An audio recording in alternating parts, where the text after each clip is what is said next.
तेरा वचन मेरे पाँवों के लिए दीपक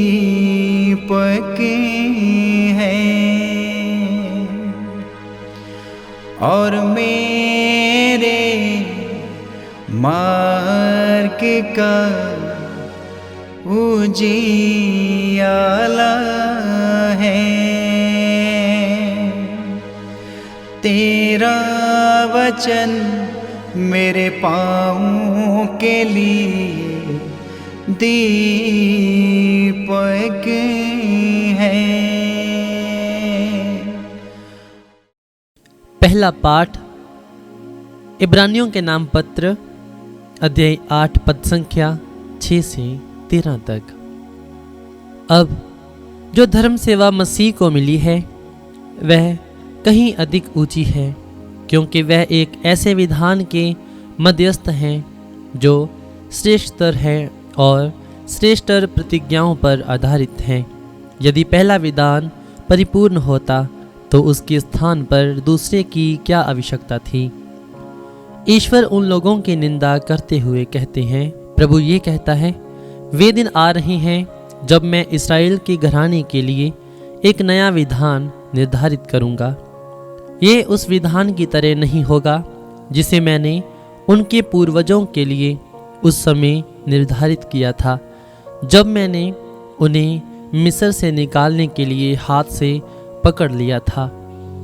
प्रभु ये कहता है, उन्होंने मेरे विधान का पालन नहीं किया, इसलिए मैंने भी उनकी सुध नहीं ली।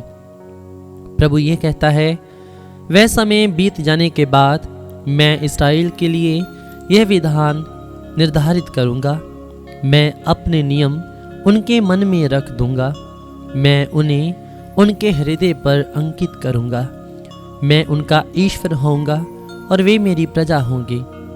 इसकी ज़रूरत नहीं रहेगी कि वे एक दूसरे को शिक्षा दें और अपने भाइयों से कहें, प्रभु का ज्ञान प्राप्त कीजिए, क्योंकि छोटे और बड़े सबके सब मुझे जानेंगे।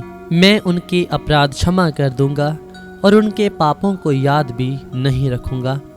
ईश्वर यह विधान नया कहकर पुकारता है, इसलिए उसने पहला विधान रद्द कर दिया। जो पुराना और जराग्रस्त हो गया है वह लुप्त होने को है। ये प्रभु की वाणी है। ईश्वर को धन्यवाद। भजन अनुवाक्य। दया और सच्चाई एक दूसरे से मिल गई है। अनुवाक्य। दया और सच्चाई एक दूसरे से मिल गई है। हे प्रभु, हम पर दया प्रदर्शित कर और हमें अपनी मुक्ति प्रदान कर। जो उस पर श्रद्धा रखते हैं उनके लिए मुक्ति निकट है। उसकी महिमा हमारे देश में निवास करेगी। अनुवाक्य। दया और सच्चाई एक दूसरे से मिल गई है। दया और सच्चाई, न्याय और शांति ये एक दूसरे से मिल जाएंगे। सच्चाई पृथ्वी पर पनपने लगेगी और न्याय स्वर्ग से हम पर दया दृष्टि करेगा। अनुवाक्य। दया और सच्चाई एक दूसरे से मिल गई है। प्रभु हमें सुख शांति प्रदान करेगा और पृथ्वी फल उत्पन्न करेगी। न्याय उसके आगे आगे चलेगा और शांति उसके पीछे पीछे आती रहेगी। अनुवाक्य। दया और सच्चाई एक दूसरे से मिल गई है। जय घोष हालेलुया। अनुवाक्य। हालेलुया। ईश्वर ने मसीह के द्वारा अपने से संसार का मेल कराया और इस मेल मिलाप का सेवा कार्य हमें सौंपा है। अनुवाक्य। हालेलुया।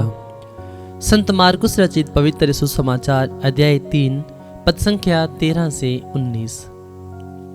यीशु पहाड़ी पर चढ़े। वह जिनको चाहते थे उनको उन्होंने अपने पास बुला लिया।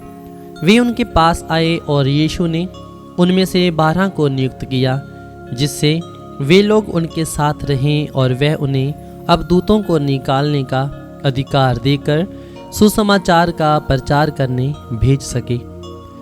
यीशु ने इन 12 को नियुक्त किया, सिमोन को जिसका नाम उन्होंने पेतरुस रखा, जबेदी के पुत्र याकूब और उसके भाई योहन को, जिनका नाम उन्होंने बोआनेगेस अर्थात गर्जन के पुत्र रखा, अंद्रयास, फिलिप, बर्थालोमी, मत्ती, थॉमस, अल्फाई के पुत्र याकूब, थदियुस और सिमोन को जो उत्साही कहलाता है, और यूदस इस्करियोती को जिसने यीशु को पकड़वाया।